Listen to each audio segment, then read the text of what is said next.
Hey guys, you're listening to the most captivating podcast in iTunes. That's right, the Elite Man Podcast, where we turn average men into elite men every day. We interview the very best experts from the lifestyle, health, fitness, social, and even entrepreneurial worlds. And with their help, we give you some of the best advice on the planet. Subscribe now if you haven't already and enjoy the show.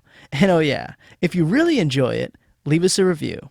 On today's episode number 207, entitled, How to Protect Yourself from EMFs, Everything You Need to Know About This Real 21st Century Problem, I chat with Daniel T. DeBaun. Daniel T. DeBaun is an internationally recognized expert in EMF radiation and the best-selling author of Radiation Nation. In today's episode, Daniel talks about the many potential dangers of EMFs, electromagnetic fields, and their growing threat to all of us. He covers the science behind what they are, how they work, and how they can seriously damage all of the cells in our body, including major organs like the brain, heart, and liver. Daniel talks about the research done linking EMFs to cancer and also things like headaches, nausea, pains, and much more. If you're wondering how to keep yourself safe against EMFs, despite their rapidly growing presence in our society, check this episode out now. You are going to love it. If you have not checked out our YouTube videos, go to EliteManMagazine.com/YouTube right now. Our YouTube channel just launched a couple weeks back, and already the feedback has been phenomenal. Equal parts entertaining and informative, our YouTube videos will make you laugh, cry, smile, think, question, and celebrate the fantastic knowledge being bestowed to all. Every week we cover all your favorite Elite Man topics and break down everything you need to know to be the best man you can be. Go to EliteManMagazine.com/YouTube right now or click the link in the show notes to start viewing our videos. Make sure you like and leave a comment with your thoughts on each video too. It helps us out a ton and helps spread the message and grow our channel. Also, subscribe to our channel right now if you haven't yet. I promise you're going to love these videos and the ones we'll be releasing in the upcoming future. Subscribe to our channel and watch now at EliteManMagazine.com/YouTube or click the link in the show notes. Alright guys, we're live. It's Justin Stenstrom from EliteManMagazine.com, and my guest today is Daniel DeBaun from the book Radiation Nation, the author of the book Radiation Nation. Daniel, thanks so much for coming on the show, man. Well, Justin, thanks so much for inviting me. I appreciate the opportunity to chat with you guys.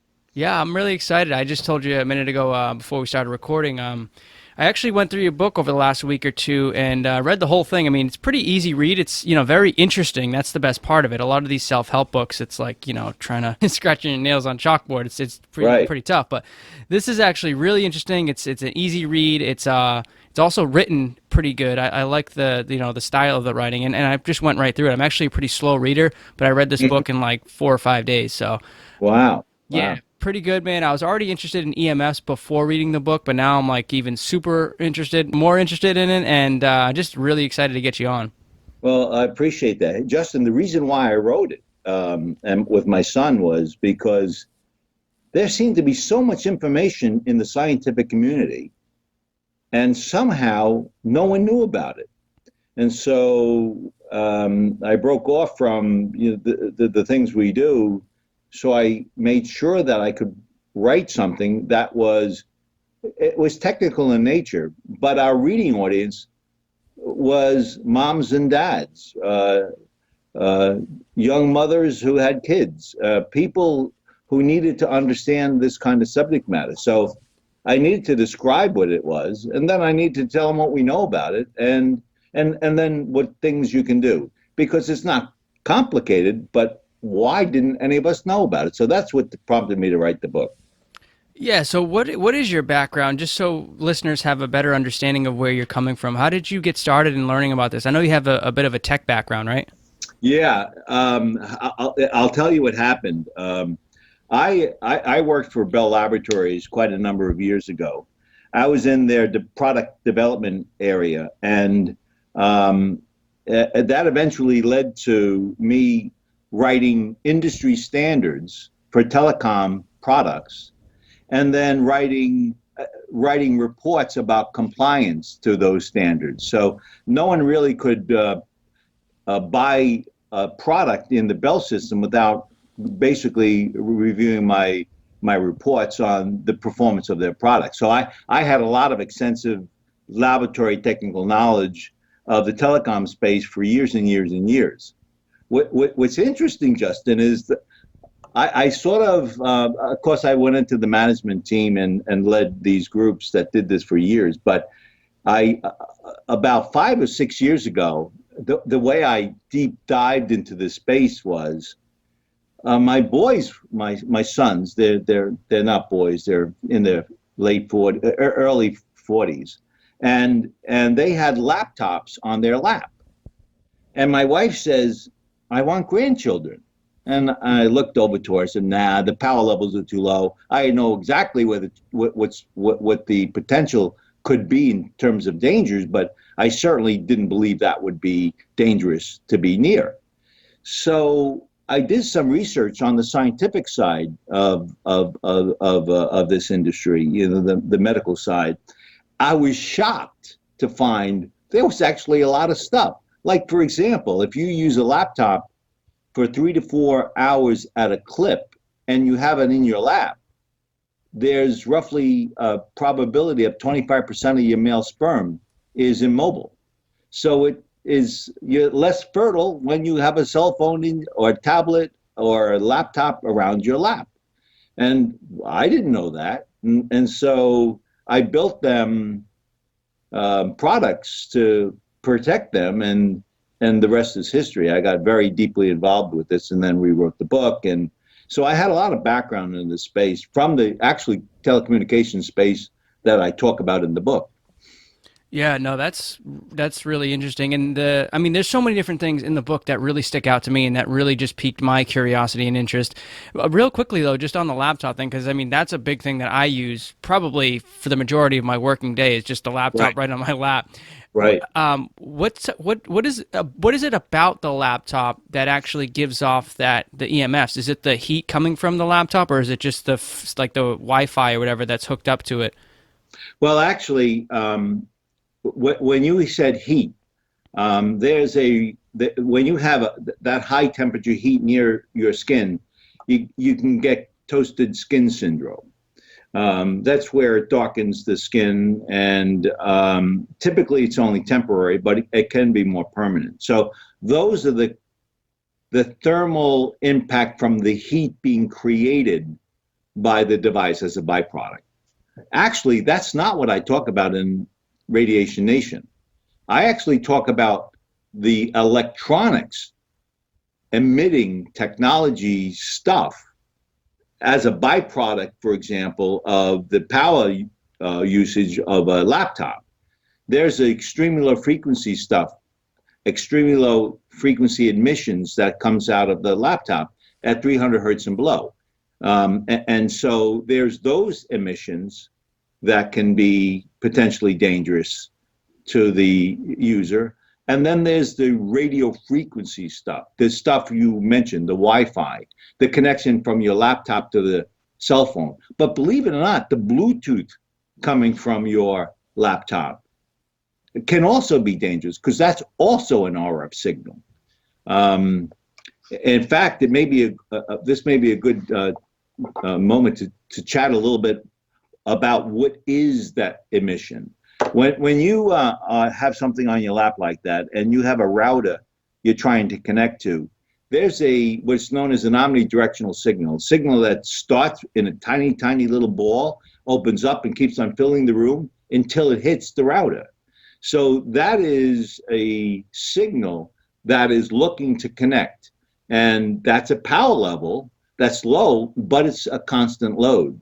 And so when you have these devices on, it's literally radiating you while it's touching your router.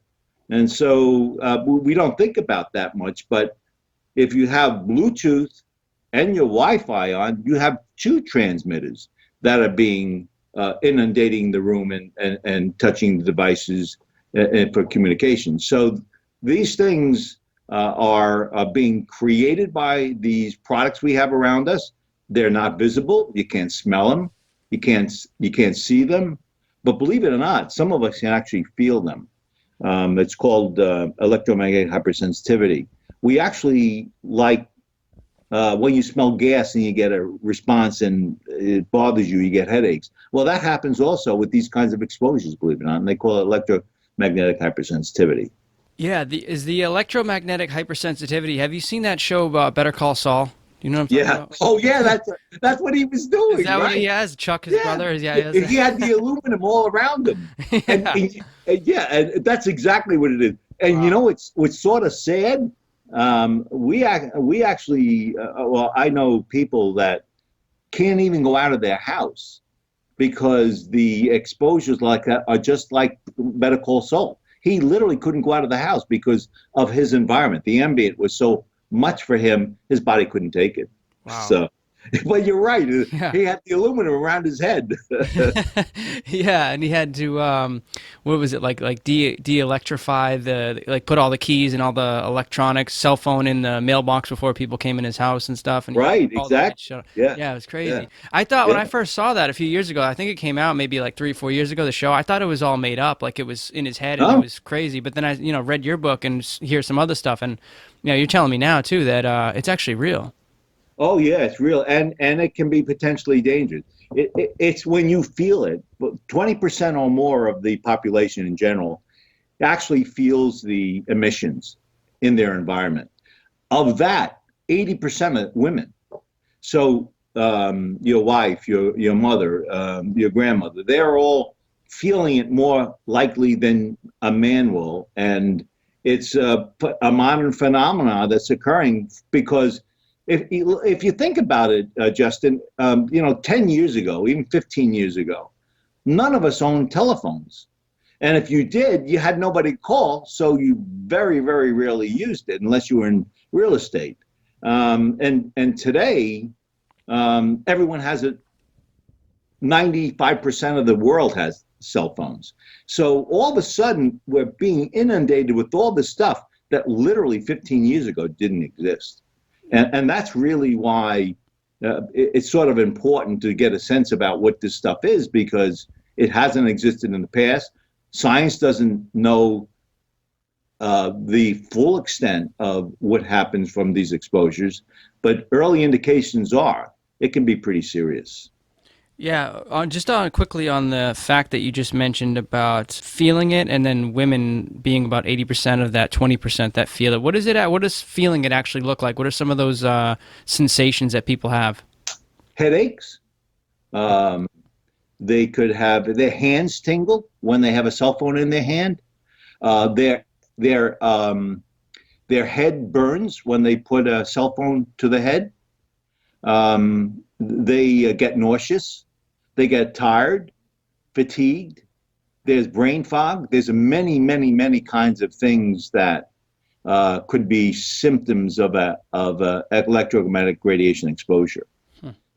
So yeah, people really know, and it's very real.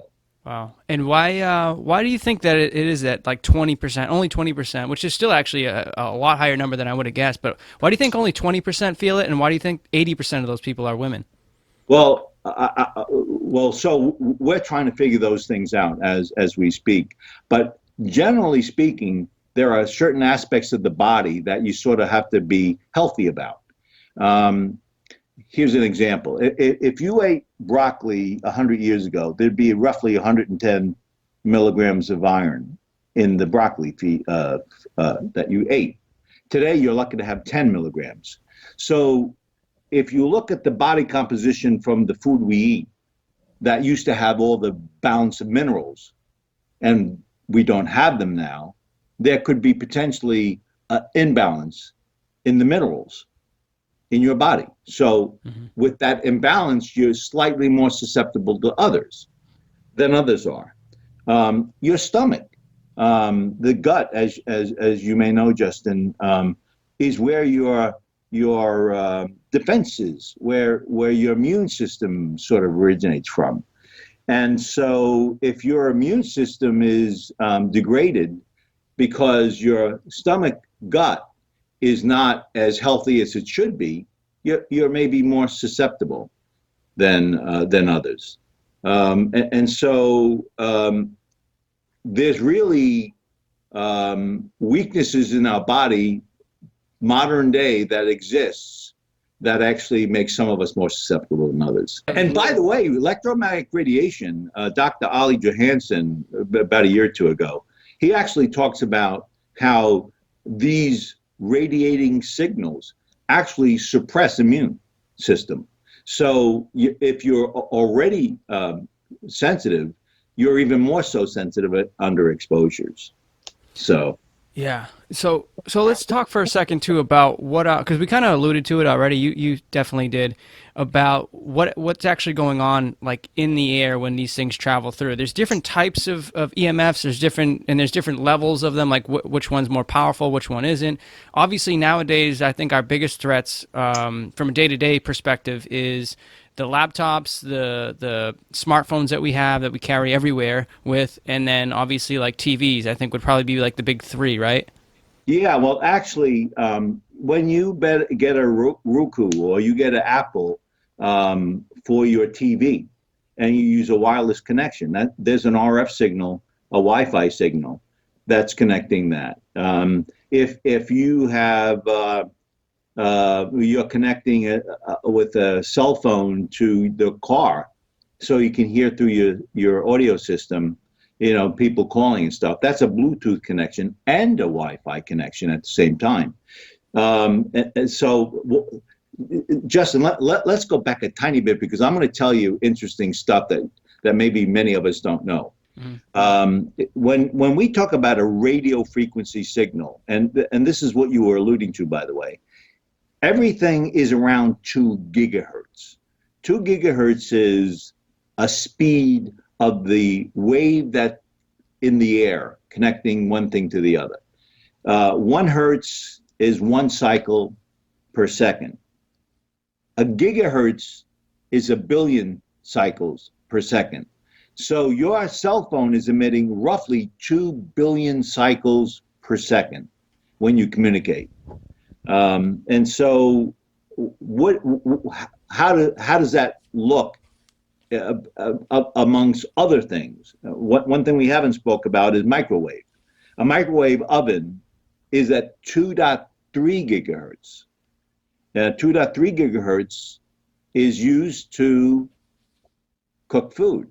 How does it do that? Well, the way it works is you radiate an emission, an electromagnetic radiation emission at 2.3 gigahertz. The water in between the cells starts heating up, and it oscillates the cells. And then after a minute or so, 5 minutes, whatever long it's in there, you take your meat out and it's cooked. So a microwave at 2.3 gigahertz cooks your food. In other words, it's a thermal transmission. A RF signal, a cell phone radiation signal, is also a microwave signal, as it is. Microwave and RF coexist. And so when you use a cell phone and someone complains, I feel heat on my face when I use it, that's because it's a thermal transmitting signal. The standards allows it to increase by 2 degrees, believe it or not. Wow. So it's like cooking your head. Yeah, it's like cooking your head. Right, exactly. Wow. That's insane. So that actually reminds me too of the guy I saw on YouTube. I don't know if he's pretty famous or not, but it was a massive YouTube video where he had like a brain tumor on one side of his face from using a cell phone for like years. And then he was in some government commission, like talking in front of like Congress or something. And he was talking about how he recovered from it and stuff and the dangers of EMFs. And then like 2 years later or something, he was dead because he got the tumor back again. Do you know who I'm talking about? I do. There are so many anecdotal things like that where, frontal lobe cancer has increased 2% per year, compounding every year for the last 10 years. The part of the brain that's most impacted when you use a cell phone is the frontal lobe. So, coincidental? I don't think so. And so there's those kind of data tracking we know, and the trending that's occurring directly correlated to the use of the more and more use of cell phones. But actually, beyond that, the research, which is what I sort of try to play in, we know the NTP, natural toxicology program, which is a federal government program. They spent $25 million and they set up an epidemiology study and statistically significant epidemiology. In other words, the populations were large enough to draw conclusions from. And what they found, much to their chagrin after this 2-year study period, that they had an increase, a statistically significant elevation of frontal lobe cancers of the subjects in the frontal lobe. And what's also true is they had an increase, a statistically significant increase in heart cancer. By the way, Justin, when I say statistically significant in science, that actually is meaningful. It says, Yeah. It means is we don't have much doubt. Our data was clear, our populations were large enough, and we can generalize it and say this happened. It's an elevation. What's also true is in Europe, actually in the past year, the Ramazani Institute, which is a collection of research scientists from the European sector, they ran a similar epidemiology study, and interestingly enough, found the same difference. So it is still a controversial subject when you talk about the impact of a cell phone to your head. But you know what? When with this kind of data being as clear as it is, being statistically significant, you may want to consider being cautious when you use these devices around your body. Yeah. So how dangerous do you think that EMFs really are in general, like based on your research and all the things that you've learned writing the book and, just studying this subject? Is it really as bad as, say, like smoking or some of the other things they compare it to? Is it like the new smoking? Justin, when I was 12 years old, which was many, many years ago, I used to smoke cigarettes. Hmm. And the reason why was because I wanted to be a big guy, and I wanted to look bigger than my friends and stuff. So I smoked those cigarettes. Of course, I quit smoking quite a number of years ago. But at that time, in the early 60s, science knew that there was the direct link of cancer to smoking of the lungs. They knew it. But at that time, it wasn't common knowledge. In courts, they call it common knowledge. We didn't know about it. I was a big man that was killing myself, and I didn't even know it because public domain didn't know the information. It took 35, 40 years before there's now a requirement to state that if you smoke the cigarette, you're going to die or potentially can die. It took that many years. Yet we knew that long ago that it was a problem and that there was direct correlation. So to answer your question, is there parallels? I absolutely believe there is. There's no question that you use these devices around your body, you run a risk. I think it's a low risk, a relatively low. It's not like 20% of it are going to die. It's not like 5% of us are going to die. But something less than that is legitimately true because you do have an increase of frontal lobe cancers, as I mentioned, but you also have tumors in the groin area and cancerous tumors directly correlated to laptop use and breast cancer. Right? Recently, last year or so, in the news, they were talking about laptops in the bra and how there was cancer related to women using laptops, keeping their laptops in their bra. So you got to be thinking about how do you, in smoking, everyone who smoked didn't die. It was 5% or less. But was that significant? Well, if you're in the 5%, it was. And that's really sort of the message. This is a toxin. It's no different than a carcinogenic like arsenic. In fact, the World Health Organization considers the extreme, not only the extreme low frequency, but the electromagnetic radiation, a to be carcinogenic.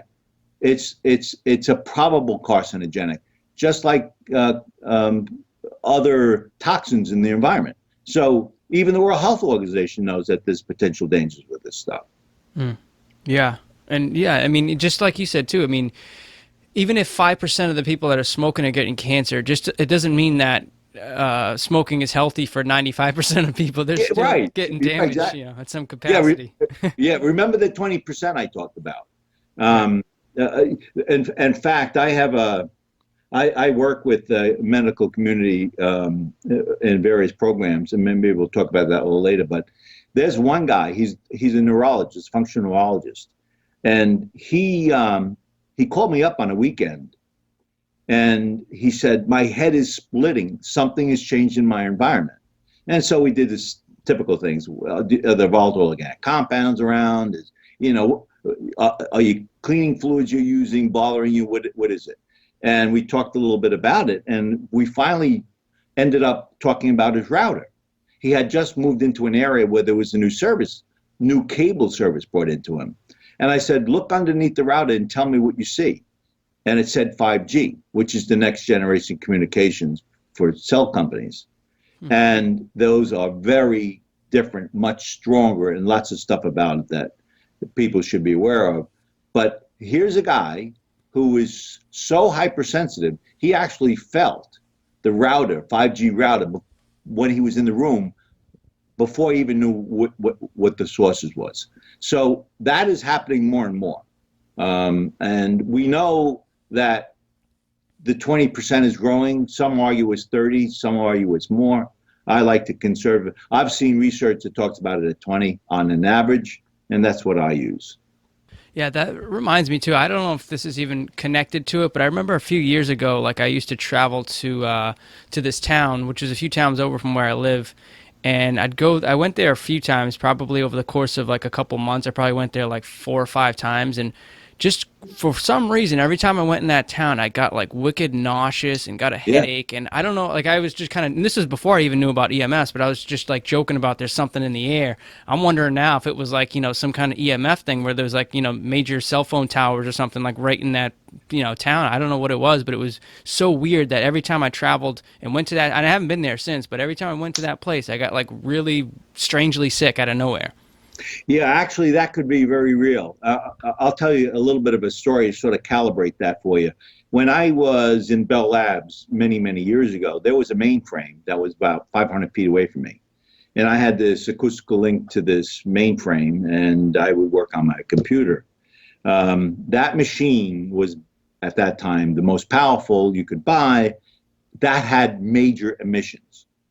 Fast forward today, that same strength of that mainframe is literally in my hand with a cell phone, Wow. right? And so all of a sudden we have it around us all the time. And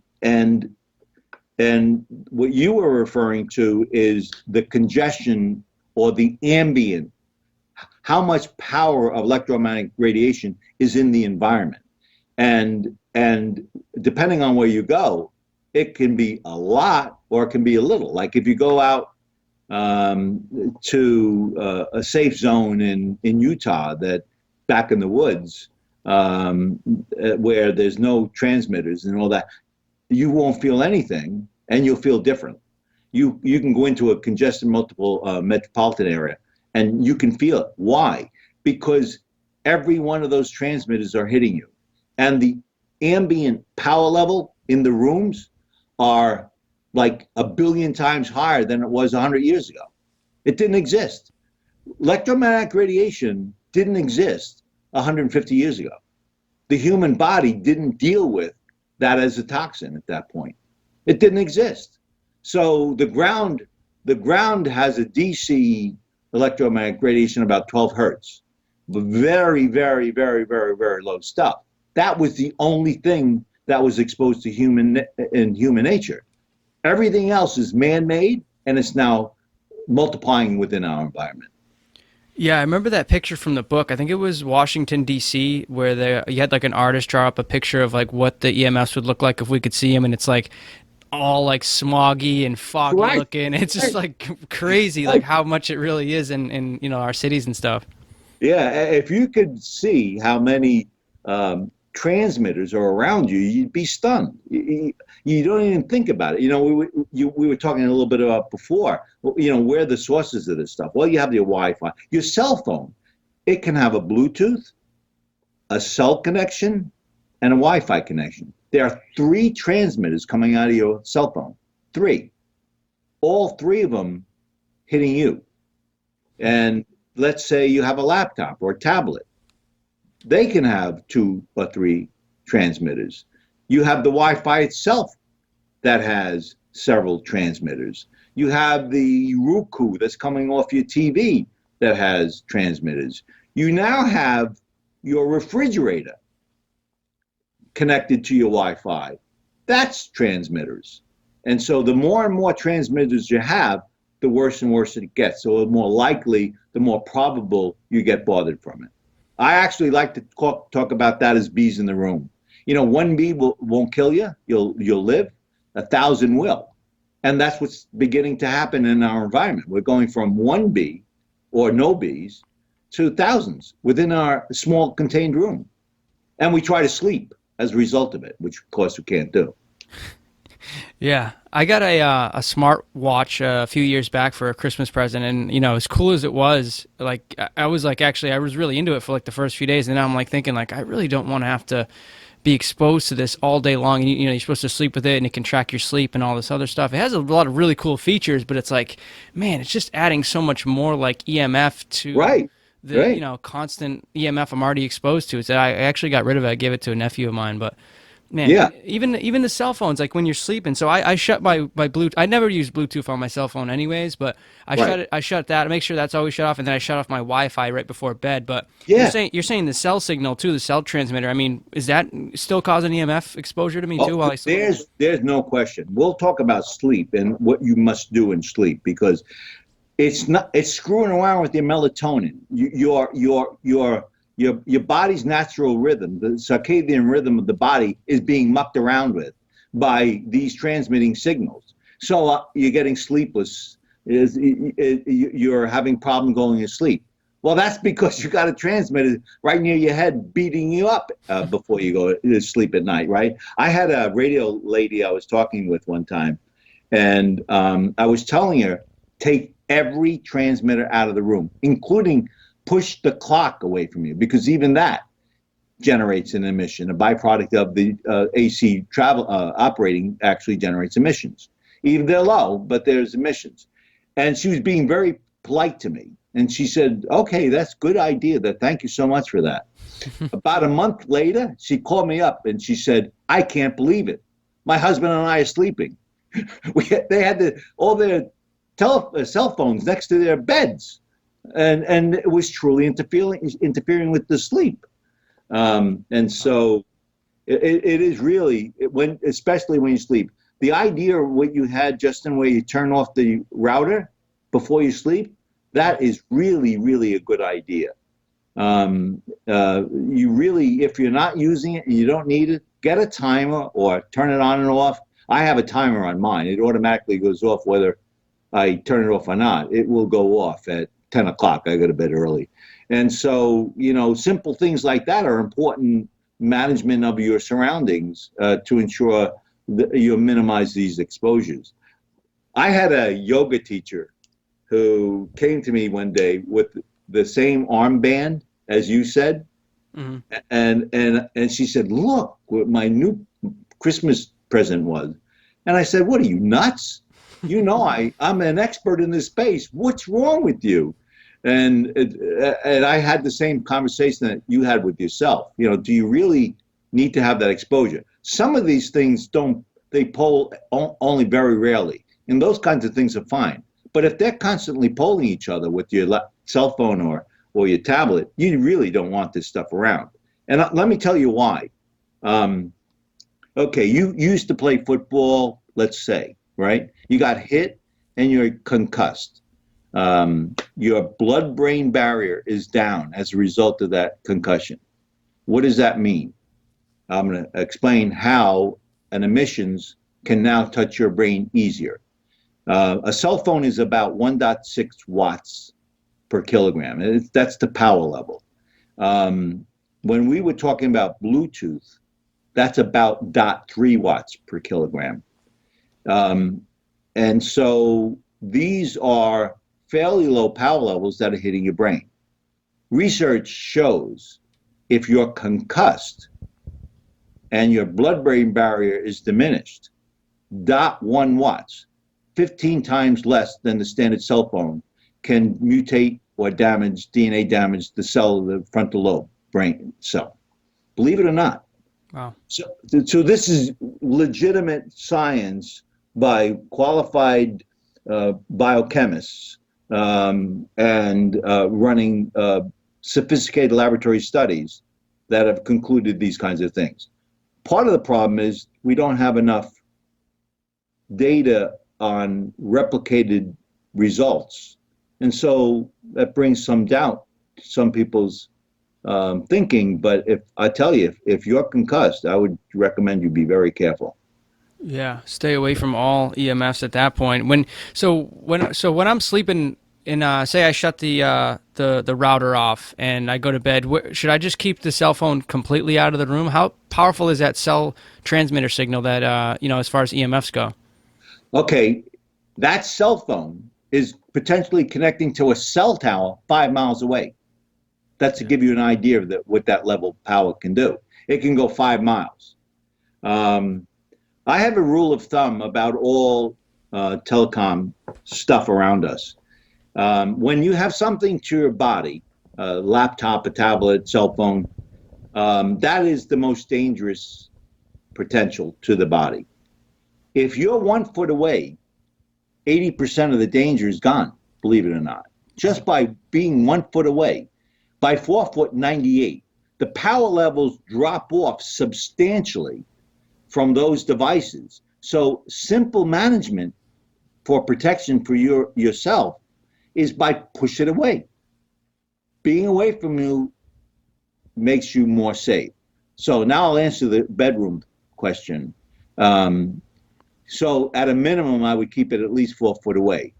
But as a general practice, I suggest you get it out of the room, because it's the strength of the signal, the duration of the signal. Let's say you sleep 7 hours. 7 hours, you have a digital pulsing signal hitting your brain. And so why would you do that if you don't have to? That's what's disrupting the melatonin, by the way. It's the digital pulsing signal.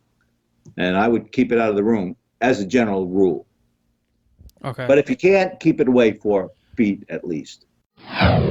Global air pollution is worsening at an ever-increasing rate. More than 80% of people living in urban areas that monitor air pollution are exposed to air quality that fails to meet WHO recommendations. And worse news is that indoor air can be up to 5 times worse than outdoor air, according to the EPA, and most of us spend around 90% of our time indoors. Today's predominant air purification technology, the HEPA filter, was invented during World War II, way back in the 1940s. These outdated filters try to trap pollutants, but only work on particles larger than 0.3 microns. Many harmful pollutants are much smaller than that. Even the larger pollutants that HEPA filters manage to trap are not destroyed. They live on the surface of the filter where they can grow and then be re-released back into the air you breathe. Unlike HEPA filters, however, molecule filters destroy indoor air pollutants at a molecular level, completely removing them from the air you breathe. Molecule uses photoelectrochemical oxidation, PICO, nanotechnology to eliminate allergens, mold, bacteria, viruses, and airborne chemicals. This scientific breakthrough enables PICO to destroy pollutants 1,000 times smaller than HEPA filters can capture.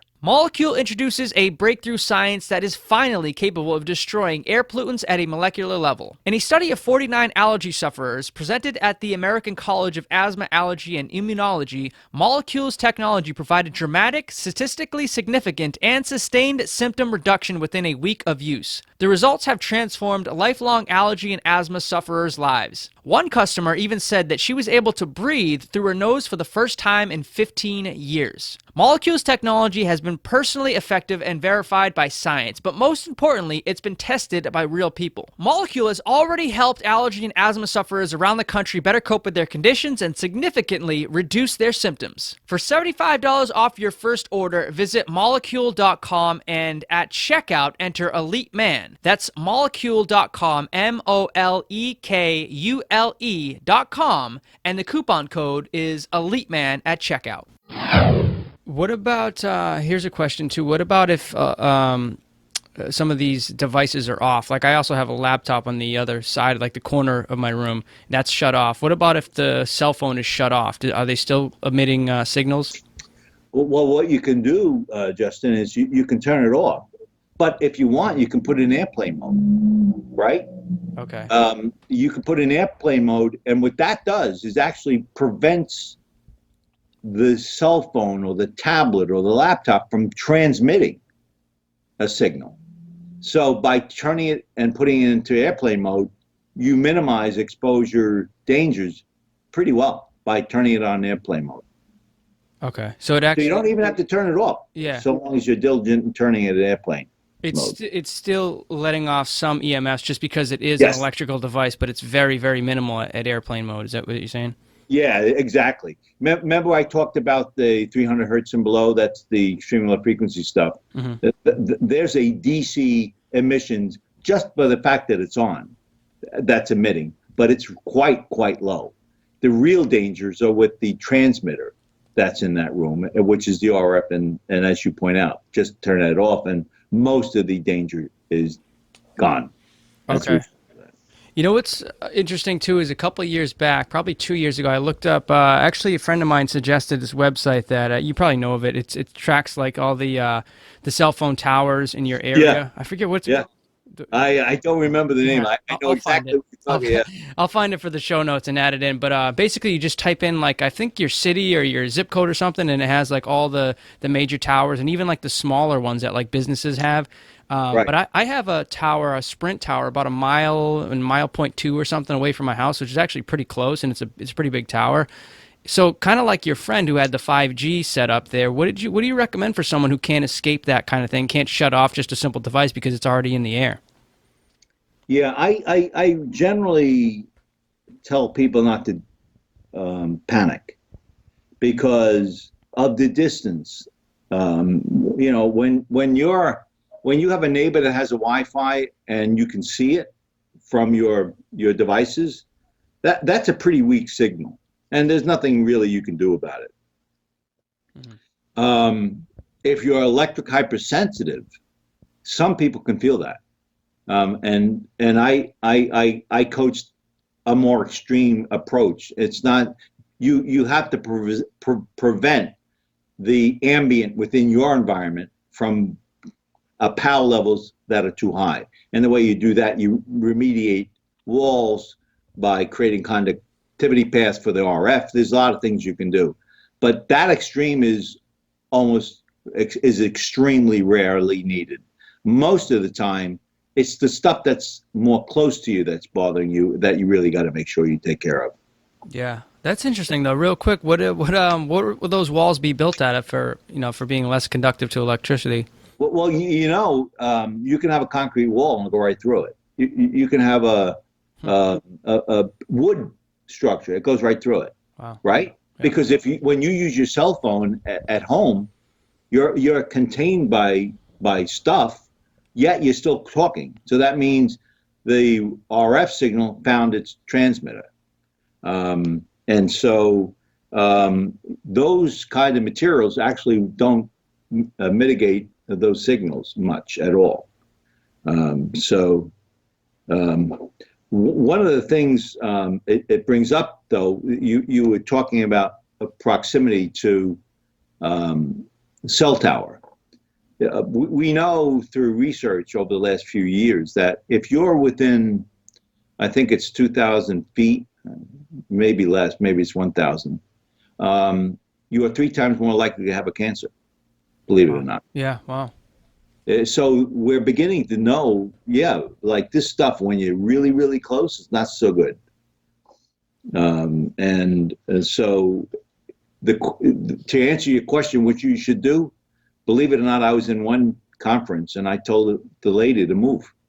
She had these transmitters literally right outside of her bedroom window. Wow. And I said, in that case, honestly, I would suggest you move, because that's a constant load to your body, for you, your family. It's, in my opinion, was pretty dangerous. Yeah, we gotta move out west or something, Right. Kansas or something where there's less.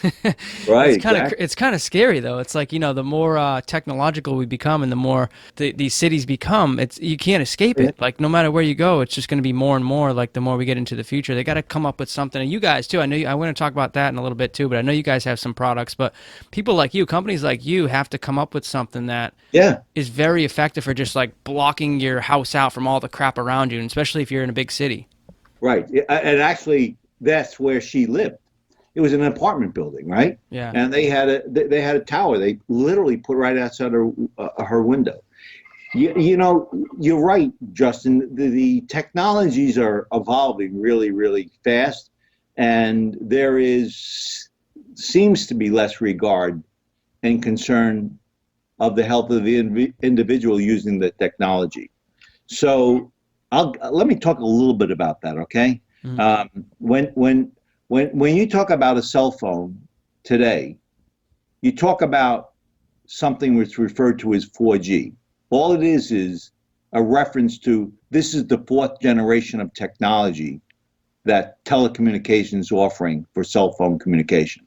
There was 1, 2, 3 before it. One was an analog signal. In other words, the wave was a constant wave, and believe it or not, much less innocuous than the current 2 to 4G. 2 to 4G actually is a digital signal. It turns on and off, on and off. So what we've observed in some of the research that's been done is that as we digitize the transmission, we so create a signal that's more damaging to the cell. So if I take as an example, if I take a 10,000 pound load and I put it on a bar, a steel bar, and I put it into concrete and I keep it there as a constant load, it won't break. But if I lift that bar, 10,000 pound bar up and drop it down, up and down, up and down, it becomes a jackhammer. And guess what? Concrete breaks. Well, that's the analogy of what's happening with the technologies up to 4G. It is hitting us on and off, on and off. That's what's more dangerous to the cell. That's why the cell breaks down in our bodies more so than it did 15 years ago. And so that's up to 4G. You may know, Justin, there's a much more controversy with 5G. And let me explain why. 4G, as we mentioned before, is up to about 2 gigahertz, 2 billion cycles per second. 5G has just been released. That spectrum has just been released by the FCC. 5G goes from 2 gigahertz, 2 billion cycles per second, to as much as 300 gigahertz, or 300 billion cycles per second. Wow. And the chairman of the FCC who approved the 5G, it was pretty instrumental in having it approved, said when it was approved, we do not have to test this and understand the impact to the human. We're just going to release it because we have to be the most advanced country in the world. The way we do that is by releasing 5G. There's been virtually no study work on the impact to the body. And something we haven't talked about too much today is the plethora of research that talks about 4G and below, and the biological influence to the body, particularly neurological. ADHD, I think much slower than I used to 10 years ago. I don't know if my age or the exposure, I'm not sure. But the 4G, we have now come to learn in research and science that these kinds of things are potentially dangerous to the human using it. Now we go to 5G that's not been tested. It's orders of magnitude times orders of magnitude faster than ever before. But what's interestingly different about 5G is it's MIMO, multiple in, multiple out. What does that mean? When we talked about a 4G and below, we talked about the pulsing signal. Remember, that's one pulsing signal. With 5G, there's two pulsing signals. So now the cell's going to be hit by two pulsing signals, and it's going to be directed exactly towards you to receive those signals. So 5G is probably, if we project into the future use of these technologies, is more likely more dangerous to the human than 4G and below. So your listening audience to really know that 5G, although it's being pushed as the next generation technology that's really important to everyone's life, there is a downside potentially to our health. Yeah. See, I don't even know what, I think my cell phone, it's like an iPhone 6 or something, probably still on the 4G thing. I don't know anything about the fit 5G, but I mean, that just sounds incredibly, like, way more dangerous than the other one. Is it? If you had to guess, I mean, obviously research hasn't come out on this, and this is brand new stuff. But if you had to guess, would you say it's like twice as dangerous, or even more than that, because it has like up to the, would you say 300 gigahertz? Yeah. Is it twice as more dangerous? Believe it or not, I can't really answer it scientifically, right? Because we don't know. Yeah. But if I project based on the characteristics that influence the cell, it's likely to increase, and it could be a little bit or tenfold. Mm-hmm. Somewhere in the middle is the answer, but I can't really tell you what it looks like because science doesn't know. By the way, the guy the chairman of the FCC that approved 5G, his name was Wheeler, Tom Wheeler. Mm-hmm. Tom,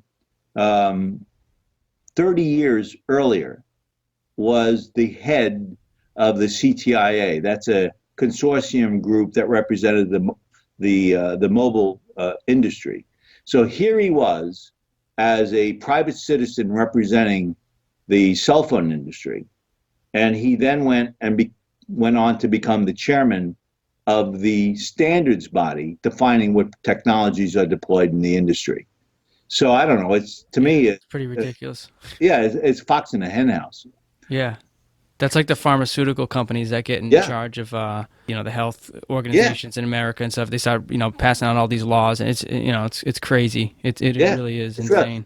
So the moral of the message here, Justin, is you probably should think that it's more likely true than not you're the only one who ultimately can protect yourself, as opposed to hoping that the federal government or anybody else, for that matter, is looking out for your health. Yeah. Not true. When you say the 5G thing, is that what like people? So am I using the 5G at all? Because I'm like a Sprint tower. You have to go out and get it. Yeah. So let me give you a little bit more information because this is like breaking stuff, right? The 4G, everything out there now is 4G or less, mm-hmm. right? iPhone 6s, 7s, Galaxy, whatever you may have, there's no doubt that's all 4G and less. The telecom industry, the wireless telecom industry, over the last year have been field trialing 5G. In other words, they got a couple of routers and they said, let's consolidate with those routers serviced within a building and let's connect to a tower outside the building, and we won't use cable and we'll use 5G connectivity, and we're going to see if it works. And so there's been a lot of trials, particularly out of California, but quite a number of other areas as part of the country, if not the world, by the way. And so they have trialed, and now they're to the point where we think we can make generally available 5G. So pretty soon, you're going to hear advertisements that state that 5G is on its way. You can buy it shortly. You can buy it for your router. You can buy it for other things. So that's actually just emerging. If you were at CES, the Consumer Electronics Show out in Las Vegas this year, a big sort of thing to chat about was 5G. So it's all about, 5G is all about everything talking to everything else. Your refrigerator talking to your cell phone talking to your doctor talking to your nurse. It's interconnection, the Internet of Things, they call it. And this next generation, presumably, is the underlying telecom engine that allows you to do this next generation communication. Like when you download a movie from a server somewhere, it may take you 5 minutes, may take you 6 minutes, 7 minutes. With the Internet of Things, 5G, it will literally take a few seconds. Wow. So the speeds are so much more that there's going to be so many advantages as a user that we don't have today. But here's a downside. When you do active denial is technology that you use for crowd control and fighting war. What that is a gun, a device that focuses energy, and it shoots that energy to you, and you break up as a crowd because you can't stand the exposure. Well, active denial devices are 90 gigahertz. Remember, that's between 2 and 300 gigahertz that I just talked about at 90. What happens at 90 gigahertz, your sweat glands actually become antenna for 90 gigahertz signals. It doesn't happen at 2 gigahertz. It doesn't happen at 300 gigahertz. It happens at 90 gigahertz. And so when you see crowd control being dispersed with these machines, and these people are running and screaming, they're hot, they're burning up, that's because the natural body's antenna is attracting the signal to their bodies. So that's sort of an example of how we know from research that the 5G technology space will react to the body. That's one instance of knowledge. And I think there's many more to be uncovered in time. Wow. And you said that's only at 90 gigahertz, and this 5G can go up to 300? Right. Yeah, exactly. Wow. That is insane. By the way, 300 gigahertz is a third of a terahertz, right? Yeah. And a terahertz is X-rays. Is it? Yeah. And X-rays are considered ionized signals. In other words, if those things hit your cells too much, they're going to knock the electron out of its orbit, and you're going to die of cancer. That's what X-rays are with long-term exposures. And we're beginning in our technology to approach the higher and higher speeds. Now, by the way, the power levels are different. They're much lower. But sometimes to the body, lower is worse. Your body can't protect your body can't protect itself when the energy levels are really, really, really low. If they're stronger, believe it or not, the body can protect itself. But when it's really low, it sneaks inside the body. What? How many gigahertz is microwaves? 2.3 gigahertz. That's it? Yeah. Wow. Yeah, it's a microwave. The power levels are more, right? You can buy a 750 watt microwave, 1,000 watt microwave, so it cooks faster. But it's virtually the same signal as a cell phone. The power levels are much less with a cell phone than a microwave oven. But it's a thermal transmitting signal.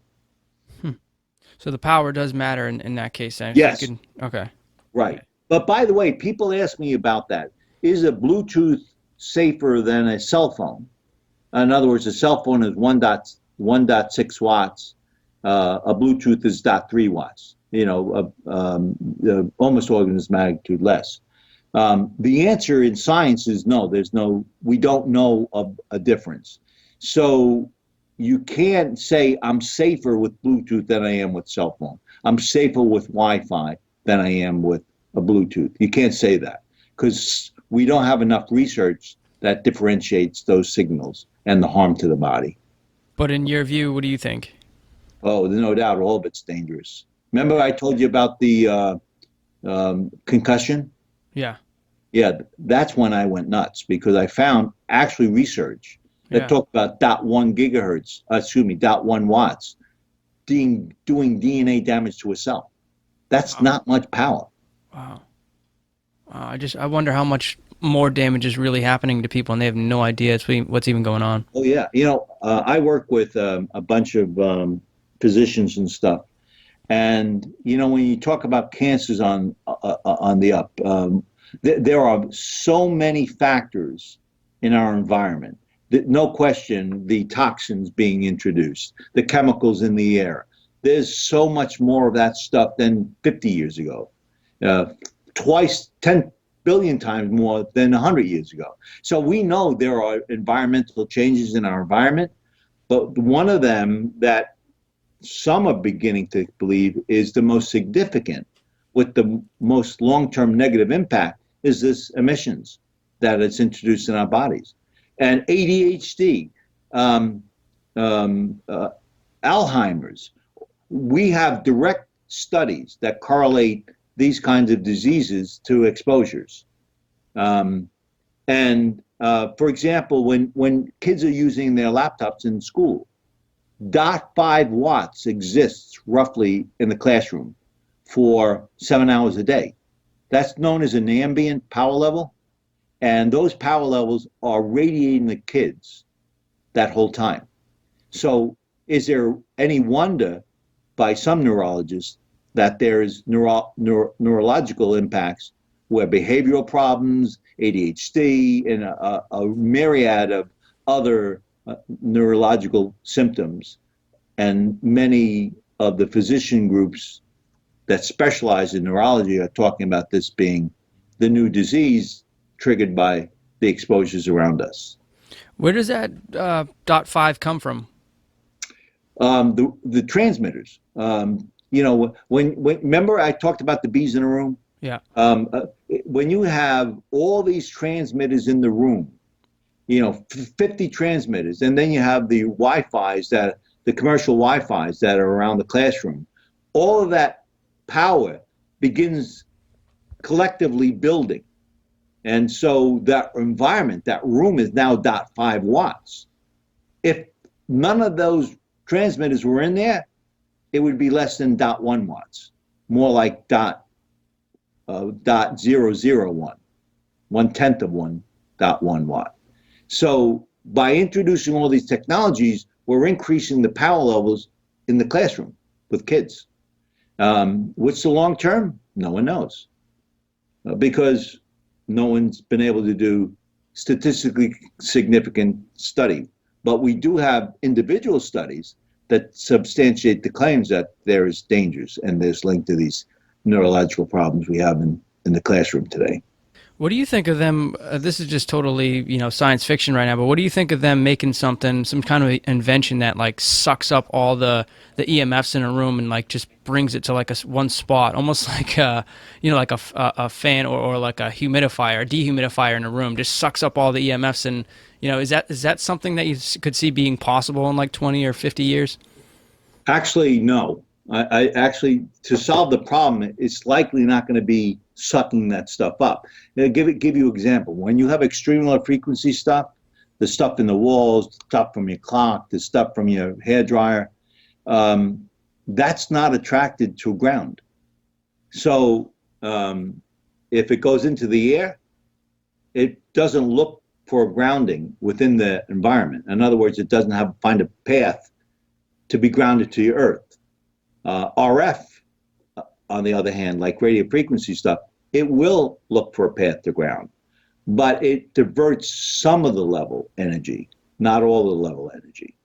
And so it's unlikely from a physics characteristics that you would be able to suck it up. However, if you had directional light, which is less harmful to the body, where a router could connect to a tablet, and it's in light, the whole room doesn't have that problem.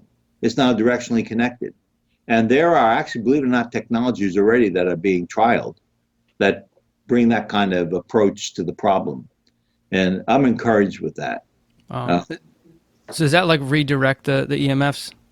No, you remember we mentioned omnidirectional? Yep. Omnidirectional in every direction. Yep. With these lights, it's directional. In other words, they can target a specific space. So it doesn't go into the room, it only goes to that one space. And directional communications is more likely what will emerge over the next 50 years. Gotcha. So it's not like a grenade going off. It's more like a right. Yeah, exactly. Yeah, a precision surgery. Right, exactly. Yeah. They don't use a bomb to blow you up. They use a knife to blow you up. Right. Cool. So real quickly too on the book, I wanted to mention this because this was something that that I didn't really look at, couldn't really figure out just by looking at it.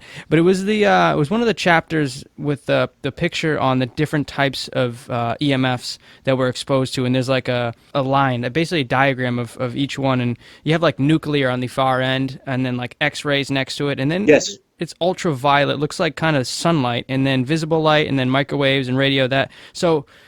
For this thing, exact, do you know what I'm referring to? What does it actually mean? What are you trying to tell us there? That's a spectral view of electromagnetic radiation.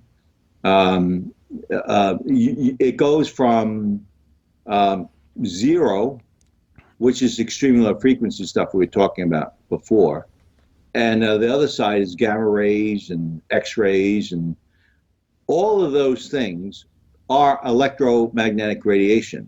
And in the middle of all that, as you actually mentioned a moment ago, there's light. Visible light is electromagnetic radiation, believe it or not.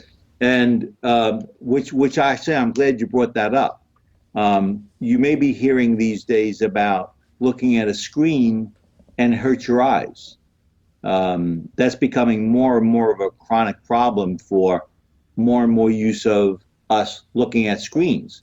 For a computer screen, the screen on a cell phone or tablets, there is a visible light component, the blue light component, which actually can damage the retina.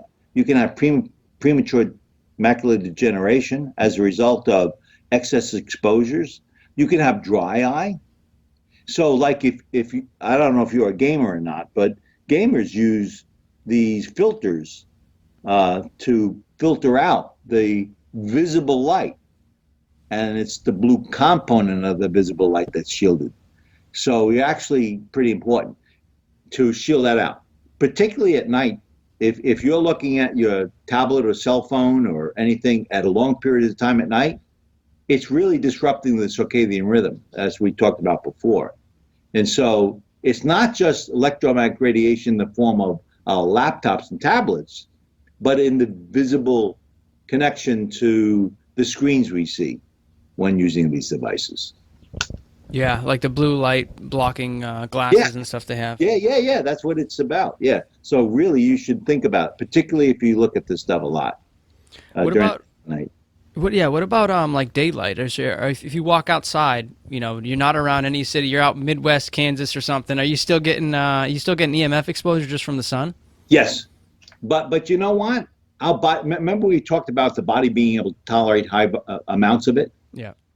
Yeah, it has. The body really doesn't have much of a problem with that at all. And it's been like that since we were born, when we were created. So no, those kinds of things are okay. However, if you're looking at screens during the day for your job, and that is an extensive period of time, a duration of time that potentially could damage the retina, you really want to think about finding some form of protection for your eyes, because that could be dangerous, even though it's the middle of the day.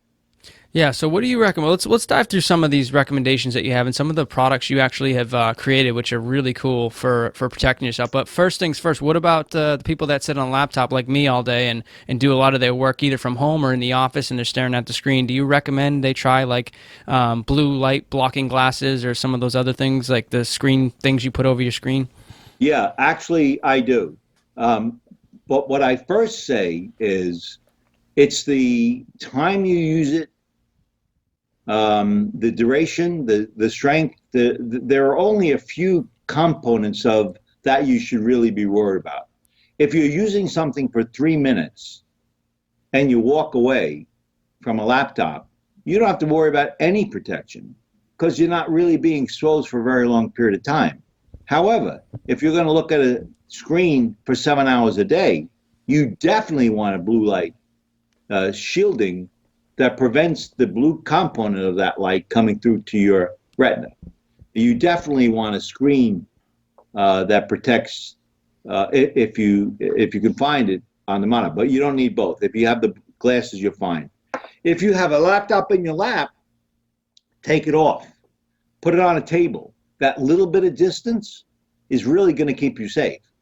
But if you insist on using it on your lap, you definitely should consider, particularly if it's going to be a long period of time you're using it, that you have shielding that protects you from the emissions that are coming off those devices. That's also true with tablets or cell phones. If you're going to use it just for a couple of minutes a day, you don't worry about anything. When you're not using it, move it 4 foot or more away from you, and you're perfectly fine. If you choose to use it a lot and you want it near your body, you really do want to consider some forms of protection if you can find it. Shielding that is available in the marketplace just is a precautionary measure for your safety. So is that the same thing true with smartphones in your pocket? Like, what do you recommend for people walking around with this? I mean, I actually don't put it in my pocket as much as I used to, just because I'm more conscious about it. But there's still times where I go a few hours with the phone in my pocket. What do you recommend for people like me or business people who are walking around all day with their phones? Yeah, I would. Well, I'll give you my experience. I would never put a cell phone anywhere near me. I put it 3-4 foot away. When it rang, I'd pick it up. I'd carry it when I needed to, but never close to my body. And you may know, Justin, there are devices for shielding. I actually have a company that does shielding. And you can eliminate the signals, the omnidirectional signals, so it only goes in one direction, not towards you. So you want to look for things like that. Cool. So what does that product have? What's the product you have for the smartphone? We actually have devices that are they're cases. They encapsulate your product, and we have shielding in the front of the panels where you can't get through. The signal can't get through, and you can still talk to the tower. So we have those devices that, for cell phones, for all personal devices around you, and we have a shielding technology we provide that shielding for those technologies we choose to have around us. Cool. So the signals can still get through, but the EMFs aren't hitting you? Right, yeah. Simple, That's right? Cool. Yeah. Right. It's simple stuff. That's pretty cool. How did you come up with that, actually? How did you engineer that? I mean, that sounds pretty... Well, I think we started by how I got into this. I'm not sure I finished the story. My wife said she wanted grandchildren, right? Yeah. So the reason I built the technology, I decided I'd create a product that actually shields it, so it doesn't allow it to go into the soft tissue of the body. And so I created that product, and the reason I did was so I could have grandchildren, right? and so 6 years later, I now have a company, Defender Shield, that is a company that provides shielding for all devices we use around us. And now, by the way, Justin, I still don't have grandchildren. Well, hopefully it's not the product that's not that's not the reason for that. Right, exactly. No, so that, I mean, that's really cool. What else you got? You got the laptop covers, you have the smartphone covers. What else have you built with the Defender Shield? Earbuds. We have probably the most high-end earbuds you can buy. We've eliminated all the emissions from it by going acoustical. We convert the signals on the path of the wire. We eliminate the wire completely, and it gets tubes. And it's a high fidelity. It's a high-quality product in the marketplace. If you're pregnant, and we haven't talked about it, and I don't know if you intend to get pregnant soon or not, but if you are exposed to RF in the first trimester of your pregnancy, and it's excessive, you're 3 times more likely to have a miscarriage. Wow. That was a study that was done last year, right out in San Francisco. And so we have a blanket that you can put over yourself that protects you from all the emissions in the room. And so we have a pregnancy blanket, or a regular blanket for that matter. You can use it if you're not pregnant. We have the laptops, the cell phones. We have tablet of all different sizes. So if you have one type of a tablet that's small, we have a device that you can put and find protection for in that device, or large. And then, of course, for laptops, Defender Pad, which is what I created for my sons. That's probably one of the best known products we have. So we're constantly developing products designed to protect the people that use devices. And we also do, by the way, and I've hinted about this a little bit too. I've been able to work with neurologists, biochemists, ophthalmologists about ophthalmology with the light, and a variety of other experts in the research field as well as the practicing physician field. And we're working to try to understand sensitivity. You asked me why women, right? I don't know why women. We think it's hormones. There could be other reasons. So actually, we're pushing a group of people with the intent of helping those who are hypersensitive and how they can balance their bodies. And there's a Dr. Court that I've been working with, who has a clinic that specializes in hypersensitivity. He was the one who called me about the 5G. So he has the problem, and he was very motivated as an individual to solve the problem. And so he works on balancing the body with basic stuff. Water, for example. If you don't drink enough water, you're more susceptible. There's a lot of things like that.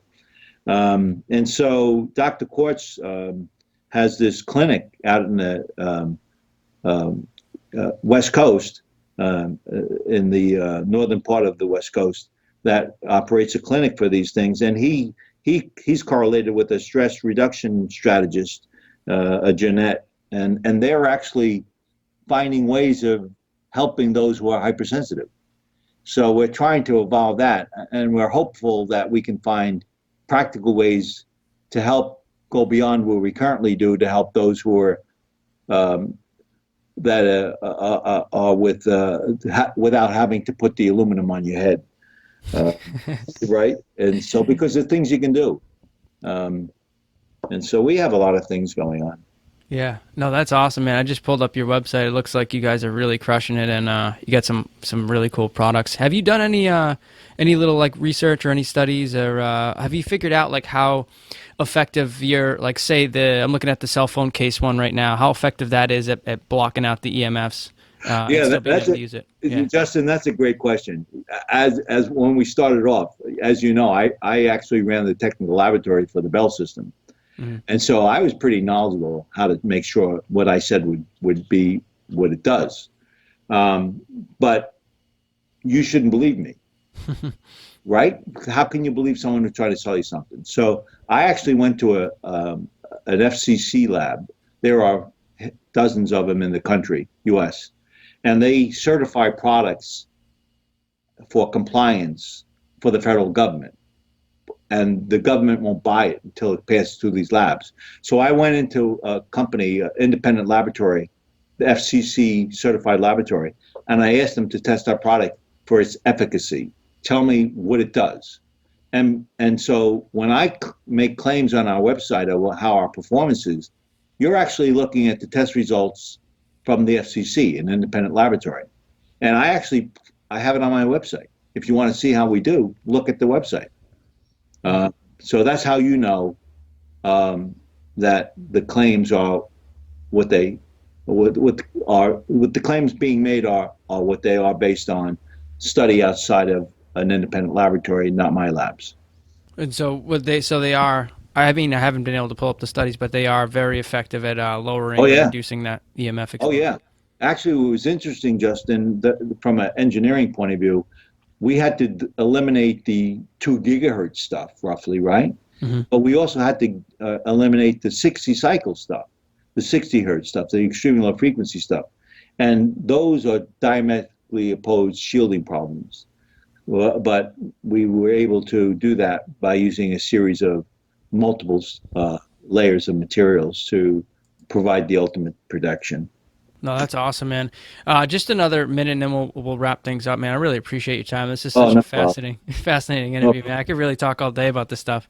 Quick thought that just came into my head too about, I'm looking at some of these products that you have, and we were talking earlier about getting the EMFs from your town or your city out. What about something, like a blanket or tarp of some sort that you could actually, if you could figure out how to do it quickly and, make it manageable or retractable or something, maybe something like that actually goes right over your house or right over your condo or whatever you're living, something like that actually covers it out. And if it's effective at blocking EMFs from going on your lap when you're using a laptop, what about something like that to block it out from entering in your house?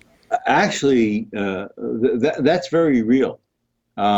We know that there are certain fabrics infused with certain minerals that can actually be conductive for the RF. So rather than the signal from your neighbor going into your house, it stops it on the wall. So there are ways of doing it. But the problem is it's extremely, extremely expensive for those materials. And oftentimes, many of those materials really are not that effective. So if you're going to do that kind of thing, you sort of want to make sure that you buy the right stuff that does an effective job, but you also need to plan that it needs to be really expensive. I actually have some friends of mine who actually did that in their house. Not only were they worried about it, but they were sensitive too. So they had a lower tolerance than the average person to emissions. And that's why they spent thousands and thousands and thousands of dollars to try to mitigate that exposure around them. Wow, that's awesome. So what was the material? Was it like some kind of blanket type material? Or was it actually like a 3-foot roll of material that rolls up? You can actually buy some stuff like that, and they infuse it with copper, silver. There are alloys that can be infused into those cloths, become conductive, and actually can dissipate those emissions from the outside. Effectively, you're creating a Faraday cage. Faraday cages are, where nothing can get out, nothing can get in. Yeah, same thing that I think Chuck did from Better Call Saul. Yeah, right. Yeah, that's exactly right. That's what I should have said. Yeah. All of his procedures. But he was kind of psychotic with a lot of stuff. But you don't have to be as crazy as him. But I tell you, I knew a lady. She couldn't leave her house. It was that bad. Wow. We remediated her house as much as we could. And by the way, we took every volatile organic compound out of her house. If you're electric hypersensitive, 99.9% of the time, you're multiply chemically sensitive. In other words, when you smell gases in the air, you get headaches, like perfume or the smell of gas fumes. She couldn't go out of the house because of those combination of electronics that are hitting her and the volatile organic compounds surrounding her house where she lived. I felt bad for her because it was serious. So when I saw that show, I said, "Oh, I know somebody like that." I wonder if she had any VOCs from like paint inside her house too. Yeah, exactly. We actually, I sort of coached her on carbon-based air filters, not cheap stuff, but really expensive stuff, because there was gas off that was in her environment. And it was coming from all sorts of spaces, and actually that helped her a lot. Believe it or not, it made her acceptable, her environment acceptable to sleep and live. But nice. It can get extreme, and if you have electrical sensitivity, like Dr. Court, it gets worse before it gets better. So if you start feeling it, really, you should try to remediate as much as you can. You want to reduce the number of bees in the room as much as you can, because over time it gets worse. So by remediating it now, it curtails the worsening conditions that may occur with your body. So you really need to be on top of it. Yeah, definitely. Dan, it's been such an awesome interview, man. Again, I really appreciate your time. What's a last send-off takeaway message you'd like to leave the Elite Man audience, and then a place that our listeners can check out more about your work, and then some of those products that you have as well? Okay, so if you want, you should be aware of your environment and make sure that you are safe within that environment, and not expect anyone outside your environment to keep protection. So you need to be aware of what's right for you. So that's my first comment.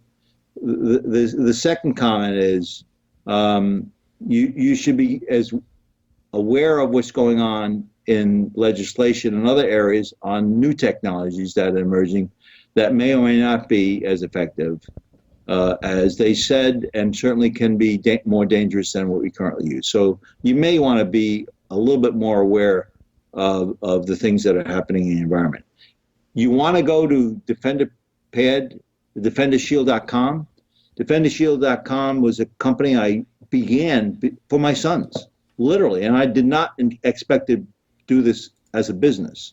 I happen to have a lot of experience in understanding the mechanical side of it, the engineering side of it. And it was my conclusion was, I'm not a victim. I know I can't solve all world problems, but I know I can provide some solutions that can bring protection for some conditions that are, for me, important to do. And so DefenderShield.com is a company that was created literally as a result of me building protection for my own family. And you may want to consider it, particularly because we're using this technology more and more, and we become more susceptible as a result of that use. So DefenderShield.com, and you may want to get our book. It's Radiation Nation, The Fallout of Modern Technology. You can look on our website. We have it on our website. You can buy it on Amazon. It's a book I wrote for moms.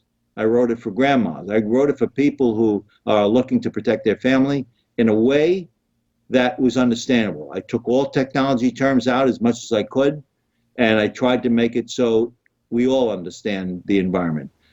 I not only define the sources of emissions that we are talking about today with Justin, but I also talk about what science knows today about this. And it's a cross-section of cited research work that's been done around the world. And then I also give recommendations on ways that you may be able to bring protection to yourself and your family. Justin and I spoke a lot about those things today. We have more of that kind of detail in the book. So I encourage that so you can make better choices in your life. So that's basically, Justin, I think I've come to an end. I think that the kind of thing that you asked for, and I think I gave it. Yeah, no, it was awesome, man. I know your assistant sent me a coupon code as well. I don't know if you wanted to share that or not, but it was, you share it. yeah. It was Elite 20, I believe, for like 20% off Defender Shield stuff. Yeah. You Awesome. buy more than one thing, we give you free shipping as well. Yeah, there's no question.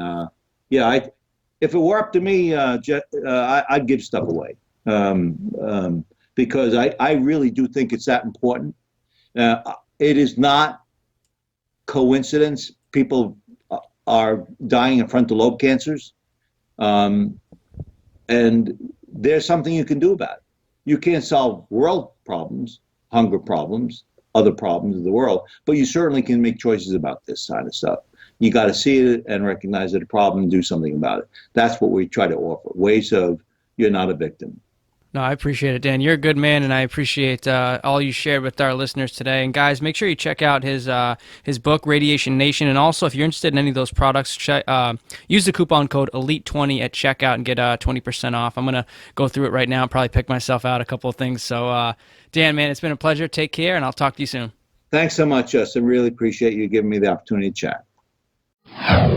And just one more reminder, guys, before you go, make sure you check out our YouTube channel and subscribe to our channel right now. Go to elitemanmagazine.com/YouTube or click the link in the show notes. All right, guys, I hope you enjoyed that episode. But before you go, there's one last thing I need you to do. I need you to subscribe to this podcast right now if you haven't already. By subscribing to the podcast, you get every single episode the minute they're released. Get all of our Elite Man podcast interviews with all of our incredible world-class guests from the lifestyle, health, fitness, business, and social worlds absolutely free. Subscribe now, guys, if you haven't already, and enjoy all future episodes. And yes, if you do love the podcast, leave us an awesome review. We really do appreciate it.